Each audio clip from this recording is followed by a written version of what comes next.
Hello everyone, তোমাদের সবাইকে শুভ পয়লা বৈশাখ। আশা করি তোমাদের পয়লা বৈশাখ খুব ভালোই কেটেছে। আর আজকে আমি যাচ্ছিলাম পয়লা বৈশাখে বিকেলে একটু মেলায়।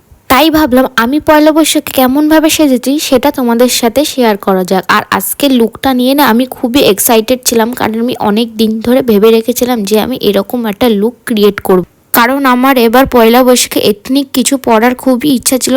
তো যেরকম ভাবনা তো সেরকমই কাজ, আমি একদম এথনিকই পরেছি। আর দেখো চোখের কাজলটা কি সুন্দর করে পরেছি। আর আমি এরকমই ইচ্ছা ছিল চোখে একদম ডার্ক করে একদম গাঢ় কাজল দেবো। আর তারপরে আমি একটা কালো কালারের বড় টিপ পরি, তো দেখতে তো খুবই বাজে লাগছিল। দেন আমি চেঞ্জ করে একটা লাল কালারের টিপ পরলাম। লুক তো আমার পুরোই কমপ্লিট। আর আজকের লুকটা তো আমার খুবই, আর আজকে তো আমি পুরো ভেবেই রেখেছিলাম ব্ল্যাক পলিশেরই জুয়েলারি পরবো। অ্যাট লাস্ট আমি নোসপিন পরে নিজের লুকটা পুরো কমপ্লিট করলাম। তাহলে কেমন লাগছে আমাকে জানিয়ে অবশ্যই কমেন্টে। তাহলে চলো আমি মেলায় যাই, তোমরা ভিডিওকে লাইক করো। Tata, by.